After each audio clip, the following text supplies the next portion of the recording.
There's a ton of snow still on the ground here in Nova Scotia, but it's daylight savings this weekend, so I think it's time for some spring knitting plans.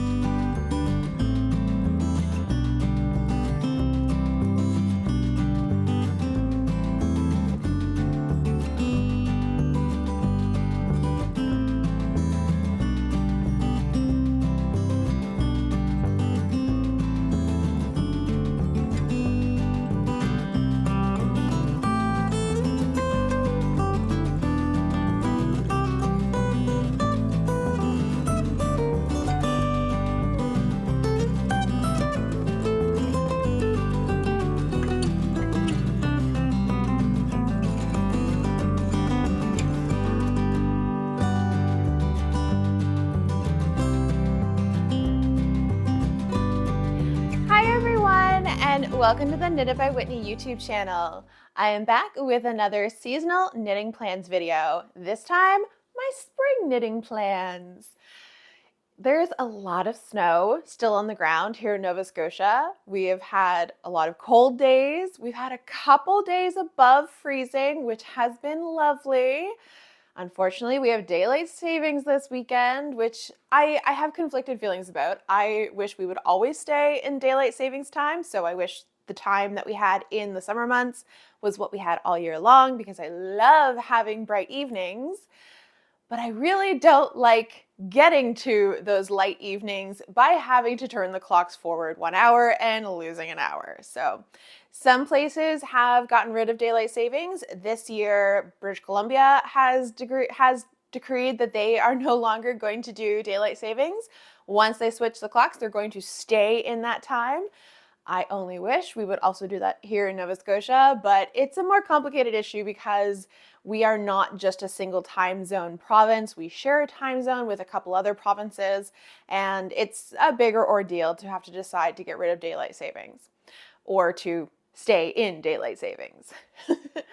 Either way, it is feeling spring-like. I have some tulips behind me that I picked up at the grocery store this week. They still haven't opened yet, but I think they're going to be pink. And I don't have a favorite tulip color. I love all tulips, but I was feeling pink ones this time around, so I'm so glad that that's what these are going to be. And I think it's time that I share with you what I'm going to be making in the spring and share my successes and, in one case at least, my failures from my winter knitting plans. Similar to my last seasonal knitting plans video, I'm not going to divide it by what was accomplished last season and then what's going forward into the next season. I'm going to look at my finished objects from the past season and then look at my whips because all of my whips are coming forward into my spring knitting plans, minus the ones that have become finished objects, but it really was too difficult to break it up like I used to do for my first year of doing seasonal knitting plans because I just have a lot of things that are continuing on. I haven't been super productive, but maybe that will change this season. I'm going to mostly go chronologically with my finished objects. However, I'm going to start with what I'm wearing, which is one of my finished objects from my winter knitting plans, and that is my Tulsa tee. This is a pattern by Rebecca Clow that I knit using loops and threads, silky soft in the color Cobalt. This is a 100% rayon or viscose bamboo yarn. It is a plant-based yarn and it is incredibly drapey. I was loving this pattern up until I blocked it and it stretched out. I should have expected that. I did do a really good swatch and I blocked my swatch, but I just think I underestimated how much this was going to stretch out. And I don't mind that it got longer and that the sleeves got longer because I had planned for that when I was knitting it, and I did stop my length and my sleeves before they hit the length that I wanted. What I didn't anticipate was how the yarn would stretch out and I would get a more open gauge. You can probably see that I have a tank top on underneath this because you can see the V of the tank top. I don't actually wear this sweater very much, well, t-shirt really. I thought I would wear it a lot, especially as a work top, but especially because of that sheerness, I just don't feel comfortable wearing this at work. I have a conservative workplace and I just don't think it's appropriate. Even if I wear a normal tank top underneath, I don't like that you can see the outline of the tank top. So this is not getting as much wear as I wanted it to.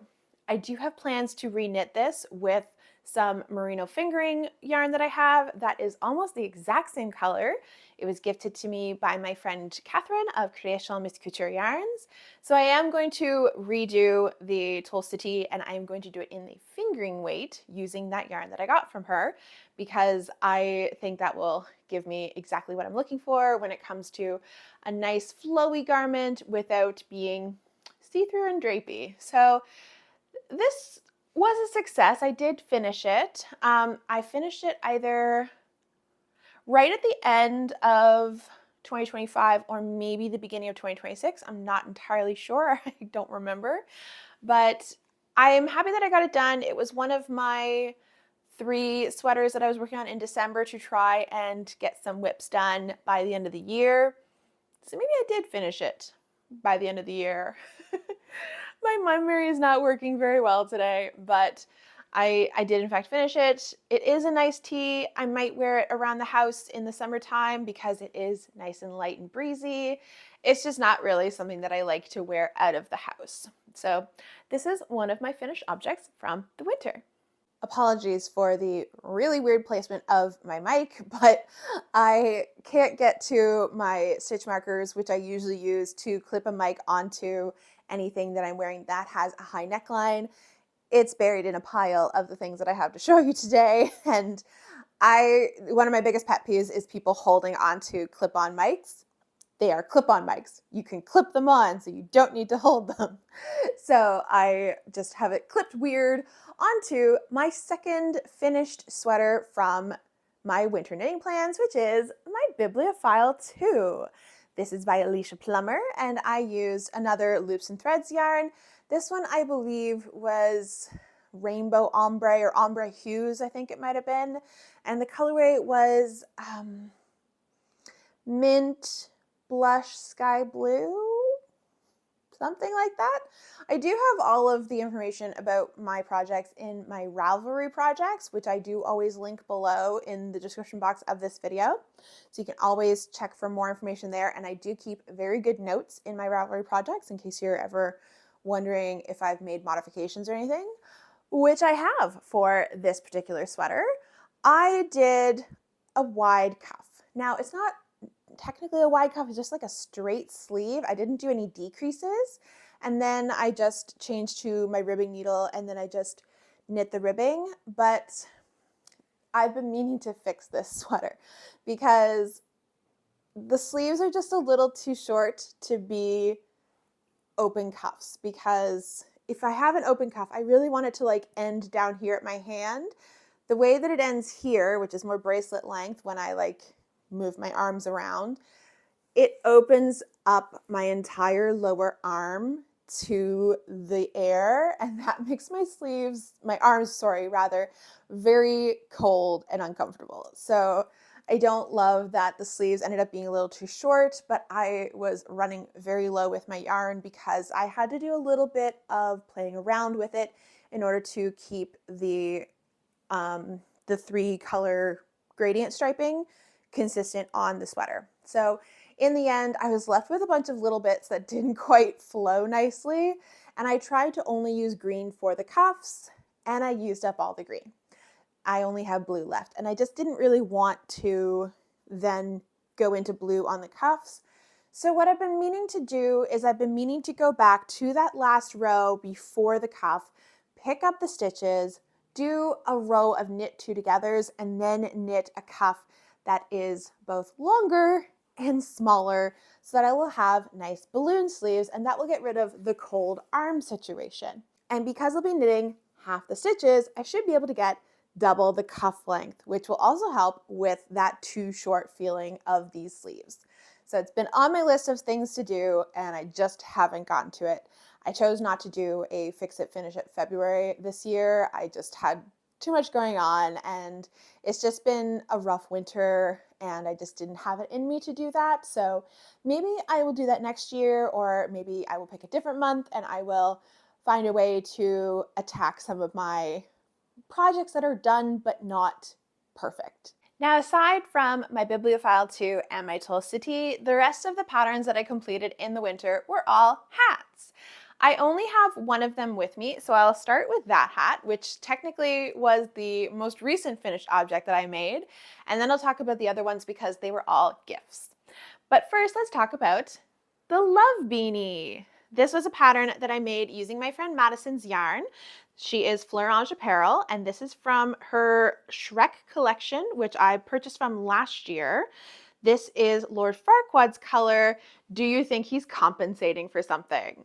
And I thought this was just the perfect Valentine's Day red, so I chose a pattern that used heart cables, as well as these OXO cables. This was a pattern that I just found on Ravelry. It only had a couple projects, which I was kind of surprised at because it was such a great pattern. Most of the pattern samples showed it with just a singular brim, but there was an option for a double folded brim, which I chose to do because I like that because it keeps my ears nice and toasty. I did do a slight modification for this pattern. I omitted the very last repeat of the chart because I wanted to make sure that this hat was going to fit me very nicely, and I didn't want to have it be too long and then have my cuff going like all the way up and covering some of those heart cables. So I just omitted that last one, and then I did my own sort of weird decreases to get the brim all closed up. So it's a little janky, but only I know that. Anyone seeing it doesn't know that. But this is such a cozy and comfortable hat. I was wearing it a lot in February because it is very romantic, very Valentine's-y, and it has been one of my preferred hats to wear. I do love a bright colored hat because, especially in the wintertime, it's dark when I go to work. Sometimes it's dark when I come home as well, so I like to have something bright on. One of my winter jackets is a bright mustard yellow, which is great for being seen, but my other one, which is my longer and warmer one, which I have been wearing more frequently because of the weather, that one is sort of like a khaki green. So like I wanted to have something bright to help me stand out in the dark, and a bright hat is the perfect way to do that. I am really happy with how those crown decreases ended up working out because it was quite an ordeal to try and figure out how to change the pattern to do what I needed it to do at the crown, because I was at a different spot than I would have been if I had done that last repeat. And it was a little tricky, but I managed to make it work. But I mainly wanted to make this one in January, I believe I was working on it, because Madison brought out the Shrek 2 collection at the end of January, beginning of February. And I had purchased this one last year and I loved the color so much. And Madison didn't have any samples in this particular yarn color, so I wanted to finish it and be able to post about it so that if anyone was interested in this color, they could see what it looked like knitted up, because I feel like this is just the perfect red. It matches my lipstick too, which I kind of chose on purpose, but I also chose because it looks really good with my Tulsa tee, because this is my like blue toned red lipstick. But I really love this particular color. For me, I think it's so great. And I was so excited this time around to order more of this color, which I will probably share in a future podcast episode when it becomes either a project or a plan. But this was my other project that I finished in the winter that I have here. Now, the other hat patterns that I was working on that I finished in the winter, I'm going to put them all on the screen together, even though they are different patterns, because they were all for friends of ours. I knit two versions of the Tegan Top Knot baby hat, as well as the 2x2 by Anne Gagnon. The baby hat was for our godson, and the 2x2 hat was for the dad of our godson. So I wanted to knit the baby hats because I had originally knit a smaller size of them when the baby hadn't been born yet, and it ended up being the best fitting baby hat for him. So when he started to size out of that one, his mom, our friend, asked us if I could find someone who would make more of them for her, and I said, oh, no, this is our godson. I can make the hats for him. Don't worry about it. She knew I had a lot on my plate, so she didn't want to add to it, but I said, no, I want to make them for him. And they're great stash busters because I ended up using some mini skeins that I had held double for the striped version, which I absolutely love. I think it's so cute. And I even included for the brim a little scrap of yarn that I had left from a scarf that I knit for her 2 years ago. So there's that lovely little connection in it. And then for the teal one, that was just a yarn that I had in my stash for years that had been wound up after frogging it from a project that didn't fit very well. And I just never knew what to do with it. And then when I was looking in my stash to try and find something that I wanted to use to knit another hat for him, because I wanted to make sure that these hats were both machine washable as well as really comfortable to wear. She did say that that was one of the benefits of the hat, the first one that I knit. Her son, our godson, never complained about the softness of them because he loved the feel of them, versus other knit hats they had for him he didn't like because they weren't very comfortable on his head. But the ones that I knit were. And I feel just a tad bit of ego when it comes to that because I'm very proud of the fact that the hats fit him very well and he loves the feel of. Especially going through the really cold winter that we had this year, he needed to have some cozy hats. Now, the 2x2 ribbed hat I knit for our friend's birthday in January. He and I have birthdays that are relatively close together, and I had asked his wife, our friend, if he would like a hat, and she said that he would love a hat. And she told me that I had to pick a pattern that was good for a large head because he has a fairly large head. I knew right away that the 2x2 by Anne Gagnon would be perfect because whenever I knit that one for myself, I actually do a smaller amount of stitches because the original way the pattern is written, I find is actually too big for me. But I'm rethinking that now because I really loved the fit of his hat when I tried it on when I finished it, because I wanted to be sure before I gave it to him, oh yeah, this hat's gonna fit him very well. I don't have a huge head, but I do have a fairly large head. And I tried it on and it was so cozy and I had lots of room, which is great. And then I ended up blocking it for him anyway. I don't normally block hats, but this particular yarn was from Arcane Fiberworks, who I had seen friends use before, and there had been a lot of dye runoff. And I did do a little test with some of the yarn before I finished the hat just to see how much would come off, and a little bit did come off.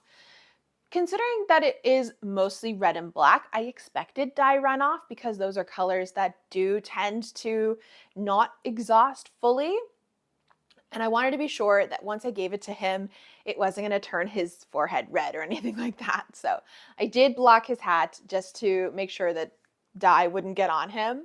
But he was very, very happy with the hat. And apparently, I now have a bit of a reputation with my friends for knitting perfectly fitting hats because my friend who I gifted the hat to has never had a hat fit him properly, but this one fit him properly and it actually covered his ears. He said he's never had a hat actually cover his whole ears before. So he was really grateful for that particular hat and he loved the colors, which his wife had told me were his favorite colors. So I knocked it out of the park for all of those gift knits and I feel very, very proud and they all loved them. And yeah, I think I've gotten the hat knitting bug out of me for a little while. I have moved on to sweaters. I'm working on a lot of sweaters right now. So let's take a look at my whips that I was working on in the winter and I'm bringing into the spring. I normally go chronologically with these, and I would normally start with the whips that had already been casted on and were in progress from the last season that I'm bringing forth into the next season. But I really want to start with the ones that are the highest priority and then just pick up whatever is next to me after that. But I wanted to start with my highest priority works in progress because I have 2 test knits that I'm working on right now. I think this is the only time ever that I have been working on more than one test knit, and I do not enjoy it, but one of them is getting very close to being done, and I hopefully should be able to finish this one in the next week or two if I focus on it, and that is my Sproutling cardigan, which does not look like much. So let me see if I can like sort of bring it further back. You can see more of it.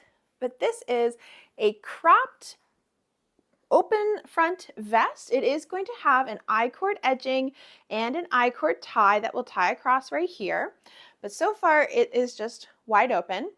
And it is going to have some short puffed sleeves. You can see that I have already picked up for one of the sleeves.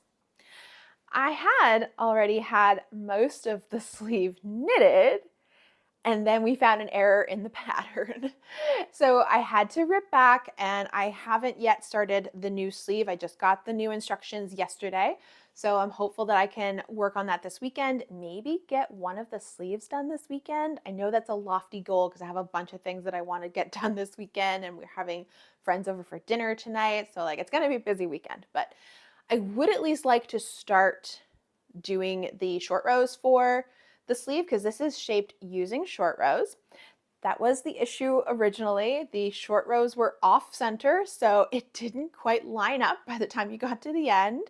So I am looking forward to getting that done and having a cute little puff sleeve. And I'm hopeful that that will sort of bring in the body, because if I hold it this way, you can see this is how big the armhole is before picking up the stitches for the sleeve, sorry. And this is how much nicer it is once you pick up the stitches. It is going to be a lot smaller.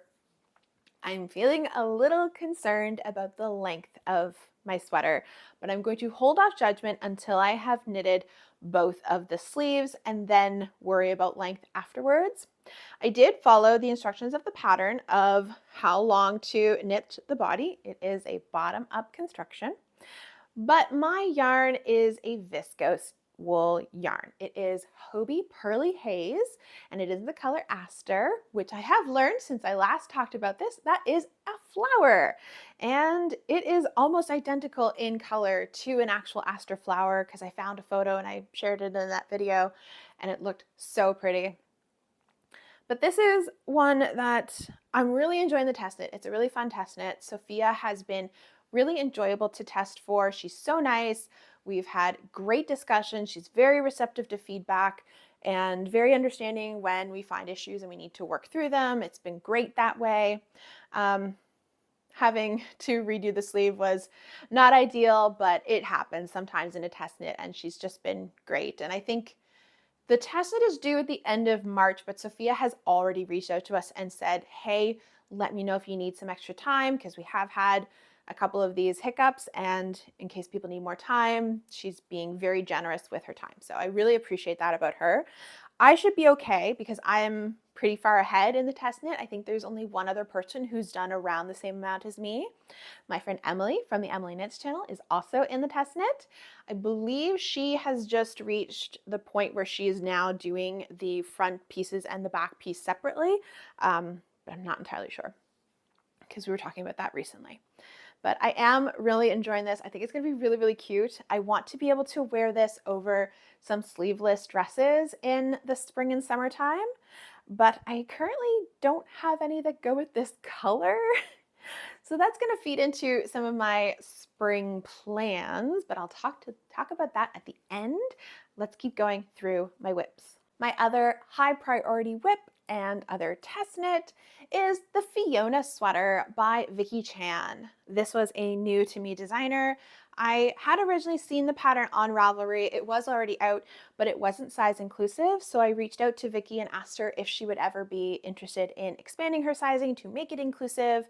And I did offer to test if she chose to do that. And she very kindly reached back out and offered to change the sizing and add a couple of new sizes so that the pattern could be inclusive.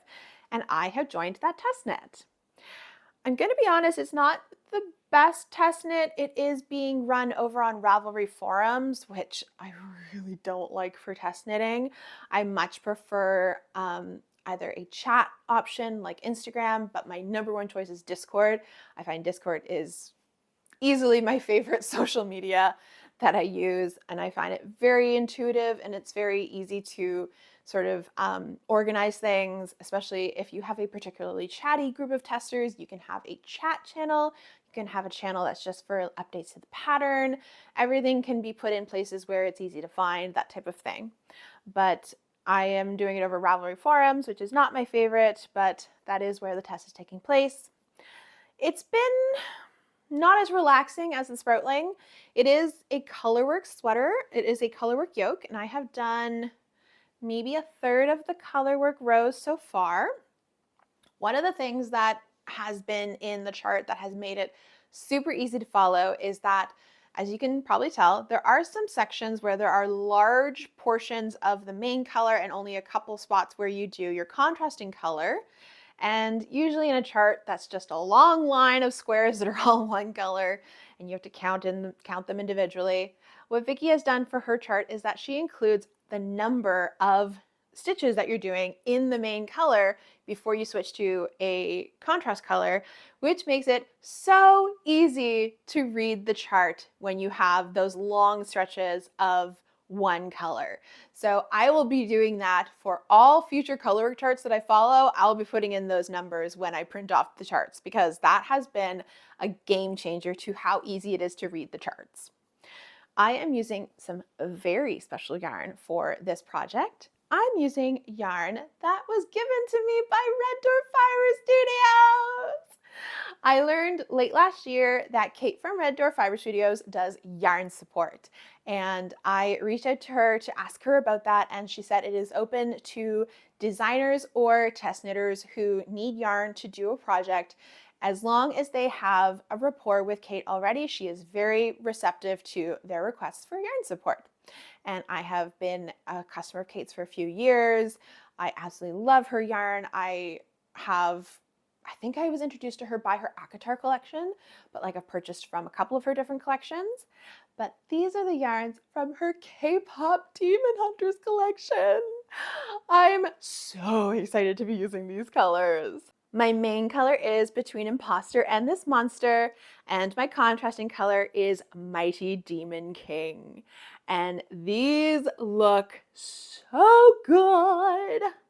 I am loving how well Mighty Demon King is standing out against Between Imposter and This Monster. When Kate first shared the K-pop Demon Hunter colorways, she actually just did a sock set of these two colors, and she was originally just going to do a single drop. And it was so immensely popular that she chose to do a small collection as well. And I was very lucky to get yarn support from this yarn collection to make this pattern. I will be very happy when the color work is over and it will be smoother sailing, and hopefully I can get through this a lot quicker. The deadline for this test knit is April 12th, which is coming up relatively quickly considering I've only done a portion of the yoke. So I'm not feeling super great about that. So that's why I'm hopeful that I can get through the color work in the next little while, and then it'll hopefully be much smoother sailing and I can get the rest of it knit up pretty quickly because it'll just be stockinette. But this is my other high priority test knit whip. Now to my other whips that had already been started before the winter. And I'm going to start with one that, if you joined me for my special 9,000 subscribers whip parade video, you won't be surprised by what I'm going to tell you about it. But if you didn't watch that one, this is my failure project from the winter. And this is the Oxford cardigan by Tricot Design MCL, Marie-Christine Levesque, who is one of my favorite designers. And this happens to match my glasses perfectly, which I think is really cool. This is not a failure because of the pattern. It is a failure because of my yarn choice. I originally thought I was happy with my yarn choice, which is two yarns held together. It is Drops Brushed Alpaca, and it is Filcolana Alva, both of which are in the color Curry. But they are two slightly different colors of mustard yellow, which I thought wouldn't bother me. I figured I would be okay with that. But really, I don't like the sort of darker, almost dirty mustard of the brushed silk alpaca. I really like the bright yellow of the Filcolana Alva. I have also learned that when it comes to brushed alpaca silk, I don't like it held with other yarn. And it's because This yarn is technically classed as a DK weight, but I do believe it's almost more like worsted weight, especially once you knit it up. It just fills in the gaps with the fluffiness, and I thought that that would be perfect for this with the alva, because the alva is quite a thin, between a lace weight and a fingering weight. It is very, very thin, but I thought these were going to work really well together, and the more I worked on this, the more I found that it was kind of hurting my hands because it was such a tight gauge. I did meet gauge perfectly. I just feel that it is too thick and too full, and it's really becoming a pattern that I don't want to work on because of that. So what I have done instead, I haven't yet frogged it because I wanted to show it off in my spring knitting plans video. I am going to frog this. I'll probably pop it in the freezer for a while first because the yarns are both alpaca, and especially the drops brushed alpaca is very fuzzy. So I want to give myself the best chance of being able to get this out without having to like make lots of like knots and everything from the yarn ripping as I try and pull it apart. I have purchased another fingering weight yarn that is hopefully going to be closer to the Alva colorway. I ordered it from Hobie. It hasn't arrived yet, but it is the extra fine merino, I believe, which is 100% merino yarn. And I think the colorway was called mustard yellow or something, and I'm hoping it's going to be just as bright as this one. And I think that will work much better for the gauge of the pattern. Once that yarn arrives, hopefully I can get back to working on this pattern because I really love this. I love the European shoulder construction. That's very new to me, and it is really enjoyable. It's a little mind-bending to work on, especially at the beginning. But I feel that once I have the right yarn combination, I'll probably fly through it, especially because I've already done it once. But I really want to get this project done in 2026. It's on my knitting bingo sheet to knit some cardigans. I will be happy if I get just one, but I don't want that single cardigan to only be the Sproutling cardigan because that's more of a seasonal cardigan. It's not something that I can wear all the time, versus this will be something that I can wear all the time. And I really want a mustard yellow one because I have so many things in my wardrobe that go with mustard yellow, including this t-shirt that I'm wearing. This is such a great color combo. Speaking of great color combos, my Caris sweater by Rebecca Clow. This is one that I am knitting to follow the same color scheme as the porcelain sweater, which is not size inclusive. However, I think the porcelain sweater might use like a light gray and a bright cobalty blue. I am using a white and a bright blue. This is probably the longest whip that I have right now, and I do kind of wish this was done. It's a bit of a slog. That is because my yarn is quite challenging on my hands. I am using some rustic yarns for this pattern. My main white color is Lismore Sheep Farm, which is local to me here in Nova Scotia. They're only about like an hour and a half away from me. Held with some Knit Picks Aloft in the color white. And then my contrasting color is, main color is Jameson and Smith of Shetland, and it's their color 18 Royal Blue, held with some mohair from the Wool Shed, based in the UK, in the color Lithadora. Lithadora is no longer available. It's not a color that they dye anymore. I have not made a lot of progress on this pattern. I think the last time I showed it off, I had just gotten to the end of the color band. But at my last Halifax Stitch social event, I picked this up again and I knit a few more rows. I put in my stitch marker here to see how far I could get, because I do believe with this pattern, I need that little visual cue to show me how much I'm getting done on it. So very slowly making my way through the body. And I think I'm gonna have to order some more Knit Picks Aloft, because I didn't realize when I started my other sweater that uses this, that I'll talk about next, I did not realize that I was stealing from my stash for this project to use in that other sweater. So I don't have enough of the Aloft to keep going. I'm gonna have to make an order soon. I just haven't done it yet. I also still haven't fixed that neckline. I don't know what I'm doing with this neckline. I know I need to bring it down, but I don't like the feel of it on my neck. So like I've been kind of hesitant to put it back on and really like figure out where I want that to end. And I think I definitely need to take out maybe half of it, because when I did it folded, it just looked so terrible. This particular yarn combo is just really thick and it doesn't want to lay flat. So the folded collar just looked like this poofy necklace on the sweater. I really didn't like it. So I will need to bring that down and just do a single layer collar, which I'm totally okay with. But that is my Caris sweater, which is also following the same color that I have on right now. Can you guess this is one of my favorite colors? Next up is my flax sweater, which does not look like a flax because I have modified it to have this nice big turtleneck, kind of like a cowl neck, because I'm doing it modified to follow the turtle poof pattern by Hedgehog Fibers. And I have added some more colors to this pattern. I am now onto the third color in my fade of 4 colors, and I don't have a lot of it left, maybe about this much. So I want to knit maybe until I have a little less than what I currently have now, maybe just like 2 or 3 more rows, and then I'll start striping in my final color, which is just a little more blue than this.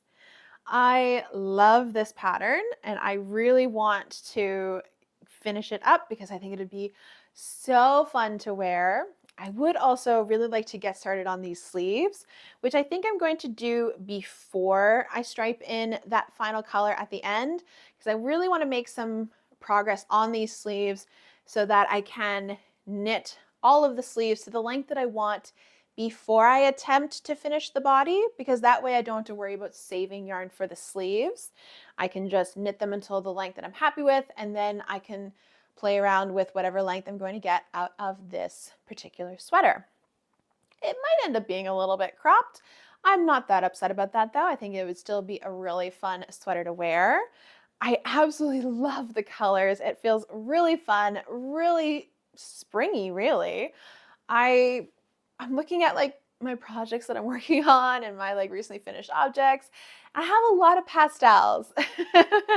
Pastels for spring, groundbreaking.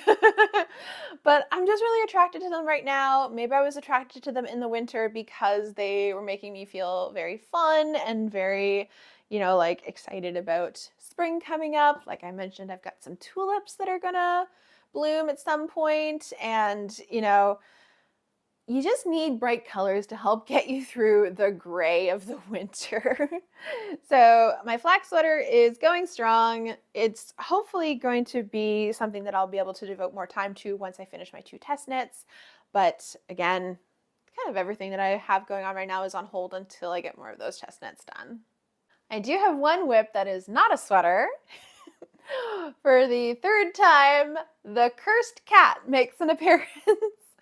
I am working on the parlor cat as a gift for one of my coworkers, which I really should put more time and effort into. I just am a little concerned about the shaping of this pattern. Like I mentioned in my previous video, it looks like it has a goiter because as I'm holding it right now, this is the snout.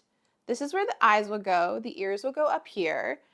And then we've got this big honkin' goiter, and I don't really know what to do to sort of get rid of that. I have mentioned that I'm going to fix my stuffing because my stuffing is quite old.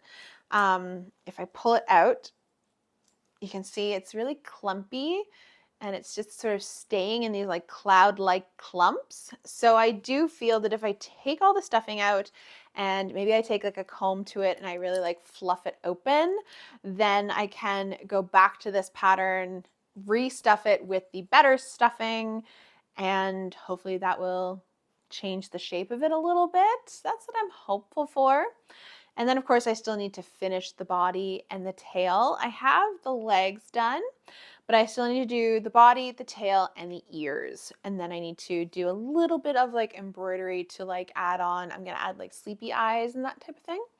So this is kind of also in limbo while I'm working on those test knits. I'm really feeling the pressure of them right now. So I don't want to work on anything other than those 2 patterns right now, just because I really don't want to fall behind. Like I said, I don't feel like I'm going to fall behind with the Sproutling cardigan, but I'm a little worried that I'm going to fall behind with the Fiona. So all my other projects are just sitting in bags waiting to be picked up again. Now, aside from the cat, I do have one other whip that is not a sweater, and that is my sock.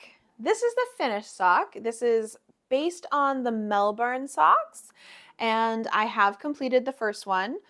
I have done a slip stitch, heel flap, and gusset. It is cuff down. I did about 1.5 inches ribbing for the cuff, and then the rest was stockinette, and then just a normal toe. These yarns are from Red Dwarf Fiber Studios, my absolute favorite. Both of these are based on the character Moore from ACOTAR. She is my absolute favorite character from the series. The bright red variegated is To Hell with a Reputation, and the beautiful gold yellow is You're Free. And I absolutely love these colors together. They look so beautiful. And the last time I had shared this, I had finished the first sock, and I believe I had maybe 2 rows of the sock, maybe only 1. I'm actually doing fairly well. I have knit most of the leg. I need to have, for the length that I was going for with the first one, I think I need to have 40 rows on the leg, and I was putting in my stitch marker every 10 rows and then moving it as I did 10 more rows, and now it is up to 30 rows. So I only have a little bit more to do, and then I will do the heel. I'm feeling really good about getting this worked on, because for a while I didn't really have anything that was just like an easy project to work on. My test knits were both in kind of tricky states, and I just thought, oh right, I have that sock. I can work on my sock. But it has been a while since I first casted on the original sock, the first sock, and it is completely true. Your gauge can totally change in between sock 1 and sock 2. I am noticing that sock 1 is just a little stretchier than sock 2, which is on the bottom. So tiny, tiny, tiny bit of difference with the sizing, but I don't think it's going to be noticeable enough to make a big difference, so it'll be fine. But I can see why some people like to do 2 at a time in order to avoid that. I don't want to do 2 at a time. I will be happy just working on a single sock at a time. I do want to do some more if I like these ones once I am able to wear them. I'm hopeful that I can wear them as hiking socks. So as we're only just like at the beginning of March right now, I really would like to get going on these and get them finished in time to start wearing them for some hikes in the spring and the summer. We don't really hike very much between the end of May and the end of June, because that's black fly season here in Nova Scotia. It usually goes from Mother's Day to Father's Day, so we don't typically go hiking very much around then, but we do try and get a couple hikes in before Mother's Day, and then of course in the summer, and then in the fall. Fall is our favorite time to go hiking because there are no flies, there's no mosquitoes, the weather is cooler, and the colors are in all bloom. So you get beautiful, beautiful leaves all around you. So that's our favorite time to hike, but it also feels really good to go on some early spring hikes. If you're careful, you got to be careful where you go, because there's a lot of melting in some places. If there's not a lot of sun, there can still be ice on the trail. So we're always careful about where we go, but it does feel really good to get back outside in the spring, because you've been inside for so much of the winter, and especially getting back out into like the woods or going up to like look-offs and stuff like that. It just feels really, really good. So we would like to get hiking kind of soon, so I should work on my sock. So when I made my winter knitting plans, I definitely was a little overeager with thinking how much knitting I was going to get done in the winter because I shared almost all of these whips. I think the only ones that I hadn't started were the cat and the two test knits. Those ones were started after the winter, but I had the Tulsa tea to work on. I had the Biblophile 2 to work on, both of which got finished in the winter. And then the baby hats crept up in that time as well. So of course, I didn't even touch my potential cast on plans for the winter, which I believe I had chosen. I wanted to do like an ear warmer and I wanted to do a hood. I wound up yarn for the knitted hood, but I didn't even do a swatch for it. So it never made it to the plans, to the actual like projects I was working on as part of the plans. So I am going to take that into consideration with my potential cast-ons of my spring knitting plans, which are not necessarily cast-on plans so much as picking things back up. One of them will be a new cast on, but the other one, well, it's not really a new cast on because I've already casted it on. But both of these will be like projects I'm hoping to pick up in the spring. Let's start with the one that is already in progress. And this is one that I would love to finish this spring so that I can wear it this summer. And that is my Toivo tee. This is a pattern by Made You Knits, and it is yarn that was gifted to me by my friend Madison of Florange Apparel from her core collection last year. This is her fingering cotton merino base, which is, I believe, 70% cotton and 30% merino. And I'm holding it double for this pattern. And I have it in the colors Patience, Empathy, and Loyalty. And I really love this color combo. When Madison shared all of the colors for her core collection, I just knew I wanted to use some of them together. And I loved Loyalty right away, the bright, almost lemony yellow.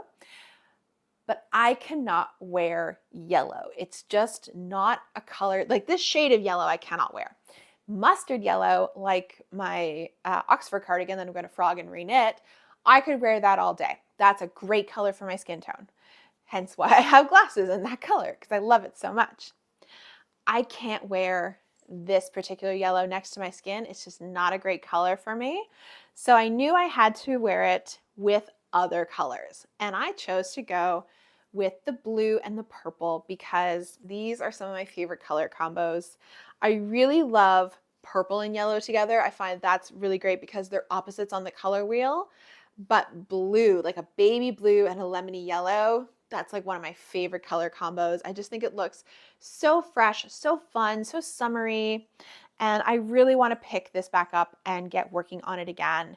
It is a tricky lace chart in the sense that you need to do some really tough stitches, and they are particularly hard using cotton merino that has very little memory to it, but the result is worth it. And I can't wait to block this at the end and see all of those stitches really open up and have this be super drapey and enjoyable to wear. So I really want to get this back on my needles. I was having a lot of fun working on it. I had finished the back panel and I had picked up the front panel, so it only has about this much to it, but I was just about ready to start on one of those color charts, and I really want to get back into this because I was really enjoying it. I was working on this up until like late summer, early fall, but then I put it down because I really wanted to work on some cozier knits for the fall. And now that we're getting closer to spring, I want to start working on spring projects. So this will be one that I'm definitely going to pick back up, and I would really love to get it done this spring or summer. I have a lot of things that I want to get done though. One of the other things on my knitting bingo sheet this year is I want to re-knit the Seaborn Tee by my friend Hannah of Herb Garden Knitwear. This is a project that I started 2 years ago now. I meant to restart it last year and I didn't get around to it. I definitely want to get it started again this year. I had to stop working on that project because I had chosen the wrong size. The size that I had chosen had far too much positive ease for my taste. So I really wanted to do some calculations to figure out what size I could make instead and add in some bust darts to help with sizing, because the size that I would need for my bust would give me a lot of positive ease on my waist and my shoulders. So I'm going to pick a size that works better for my upper bust, and I'm going to fit in some vertical bust darts. Because it is a striped pattern, I don't want to do horizontal bust darts using short rows. That would mess up the look of the stripes. So I'm going to do some vertical ones, which I'll probably just take the ones that I did in the Tulsa tank before I frogged that and did the tea instead.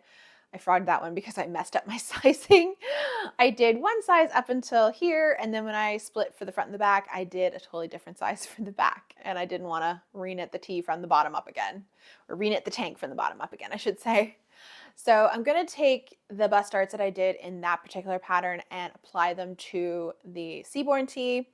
And I really want to get that one going, because once I do the bottom hem, which is my favorite part of the Seabourn tee, I should be able to get going really well on the rest of it, because it'll just be stockinette on the round, and it is striped, which means that there's some logical like potato chip areas where like you just want to get to the next stripe and then get to the next stripe, and I feel like it'll really go quickly once I can get to that particular stage of the pattern. And it's one that I really want to be able to wear. I'm using cotton yarn for that. I believe it is a cone from Hobie, King Cotton, I think it was. And I was just using the cone, and I was holding the yarn double in white for the main color, and then I had some Knit Picks Cotlin in the color Shoal, I believe, which was this really deep, almost like tealy blue green. Beautiful color combo. I loved the color combo. And I did do a swatch to test to see if the colors would run, and they did not when I did my swatch.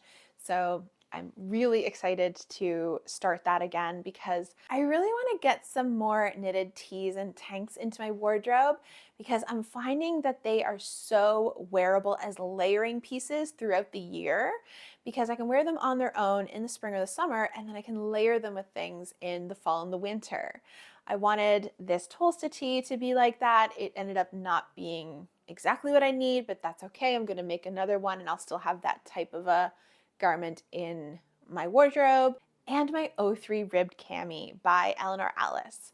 I love that tank top, and I do wear that even in the wintertime because it's great layered over either a long sleeve t-shirt, or I like it with a button up. I like it under a button up as well. It has just been something that's been so much more versatile than I thought it was going to be when I first finished it. So I want to have more pieces like that in my wardrobe so that I can wear more knitwear year round. I have one more knitting plan for the spring, and this one I kind of cast it on because I just needed a break from what I was working on. Earlier this week, my test knits were going strong, but my Sproutling cardigan, I was waiting for instructions from the designer to fix the short row issue, and the Fiona sweater was just feeling a little overwhelming and a little like too much at the moment. So I just needed something really, really simple. So what do I do when something needs to be very, very simple? I usually do a swatch, but I didn't have to do a swatch for this project because I had already swatched for it a couple months ago, I think, back in the summer. So I was ready to cast on a new project. And this is what I have so far. I have the very beginnings of a Forester Henley by Alicia Plummer. I am knitting this for my husband Doyle. I am using some Cascade 220 in possibly the best color ever, Shire Heather. So this is a beautiful multi-tonal green, and it is exactly Doyle's kind of color. So this is a bottom-up pattern, and I actually really wanted to do a bottom-up pattern because I didn't want to start something new and immediately have to go into paying attention to increases for the shoulders and the yoke and everything. I wanted to just cast on and go. And this pattern allowed me to just cast on and go. I think I casted it on Wednesday, and either at work or in the evenings, I've just like put in a row or two this past week. I was doing it last night while I was finishing up season 4 of Bridgerton. I cried at the end. I thought it was actually a pretty good season.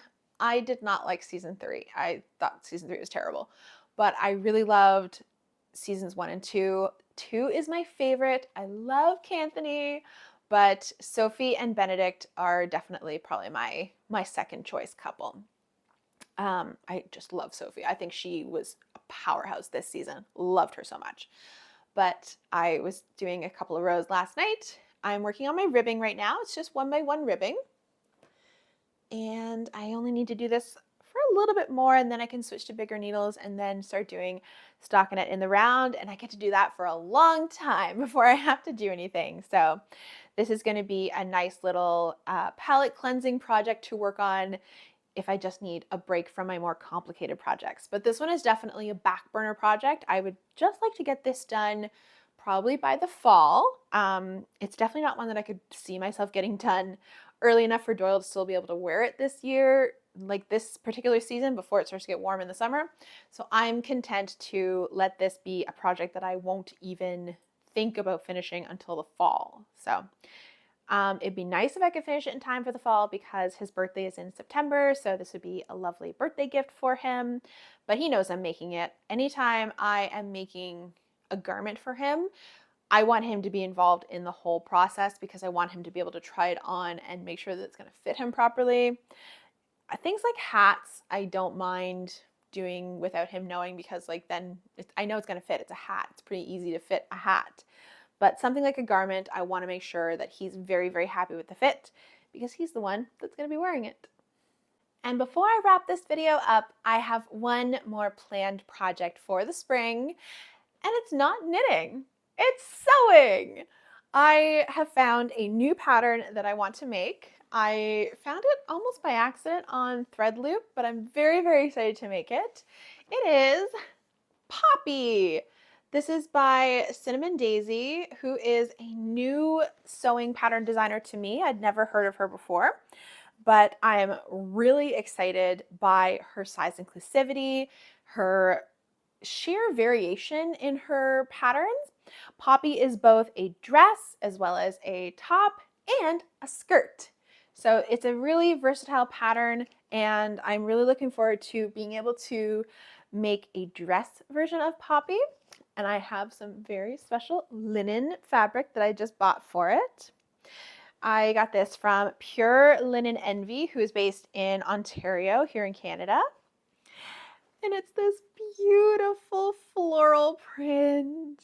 I just love how summer picnicky that is. It makes me think of like Emma Woodhouse, who is a Jane Austen character, and it reminds me of the strawberries that they eat when they're on the Delaford picnic. I just love this particular pattern. I'm really, really excited to make it as a Jane Austen inspired dress. So I'm going to do the full poofy short sleeves, and I'm going to do a maxi length, maybe a midi length, haven't decided yet.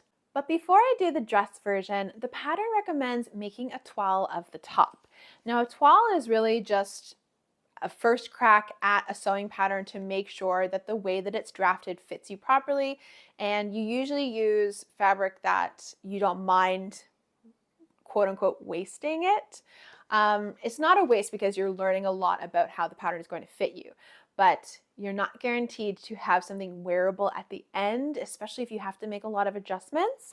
So the dress is what I'm going to do in the end with my fancy fabric, but I am going to do just the top. However, I'm going to do the version of the top, which I hope I'll be able to find a photo of, where there is both the waist section and the wide straps, because this pattern has so many options. Essentially, it's going to look like this version of the dress, but instead of having a full skirt for the dress, it'll just have a little peplum. And when I bought my linen from Pure Linen Envy, I saw that they had a couple end of the roll pieces on sale. So these are just pieces that are all less than a meter, so you really don't have a lot to play around with. But I bought 3 colors that kind of coordinate, and I'm hopeful that I can use maybe just 2 of them, but possibly 3 of them to make my wearable twirl. So I'm really hoping that I can just use these 2 together. I'm going to use the floral one, which is sort of like a light, like really light gray base with a blue floral.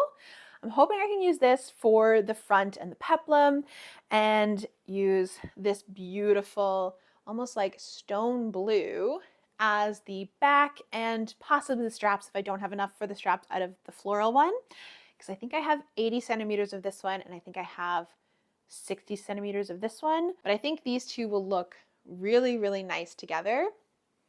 But if for some reason this won't get me enough for the toile, I do also have this one as well. I really love this one. I wish there had been more of this, but I'm going to keep an eye on their website to see if this one comes back in stock, and I can always purchase more of it. I have washed these 3 because you need to wash your fabric before you use it, and you can tell that they get quite frayed on the ends when you wash them. But I have not washed my big fabric yet. I want to do my toile first and really just like get that taken care of before I need to use my big fabric. But my hope is that when I finish the peplum top, I will be able to wear it. So I'm hopeful that I'll get a wearable top out of this, and I just think this will be something so fun, definitely right up my alley. The pattern has a couple of different variations for how you can do the back. I'm going to be doing the elastic back, which uses a faux shirring technique, which is going to be new for me, but I have heard it makes shirring the back so much easier. If you're not familiar with that term, that means that it's an elasticated back. I believe it's hard to see because it's really dark, but this version of the dress shows the elastic back. The other option is to do a zipper back. And I really didn't want that for a dress, because then that means I have to rely on someone else to help me put it on, because I find getting the back zipper of a dress very challenging. But I do want to do a zipper project in my sewing this year. So I'm hopeful that if I only need to use these 2 fabrics for my toile for the poppy dress, I can use this, or at least part of this, to make a zippered pouch. And then I'll have a zippered pouch that's in this beautiful pattern linen that I really like. So those are my sewing plans for the spring. Now I'm hopeful that I can at least get the toile done, but it would be amazing to get the toile and the dress done, because you know, we're still 2 months away, but Me Made May is coming up, and I had so much fun participating last year. I would really love to participate again this year. I won't do a video like I did last year. I did weekly videos last year. That was too much on top of just trying to participate. So I think this year I'm just going to be doing it on Instagram, potentially on YouTube Shorts. I haven't thought about how I'm going to do it yet, but I think I just want to do like a daily post in my story or something of what I'm wearing for Me Made May. Thank you so much for joining me for my spring knitting plans video. This ended up being a bit longer than I thought it was going to be, so I hope you don't mind that. If you're new here, thank you so much for joining me. I really appreciate it. And if you're a returning viewer, thank you so much for coming back. It really means a lot to me. While you're here, it would help my channel if you could like this video, subscribe to my channel, and please leave me a comment below. Let me know what you think of my finished projects from the winter. What do you think of my plans for the spring? Let's have a great conversation in the comments. Thank you all so much for joining me, and I hope you all take care, and happy spring knitting!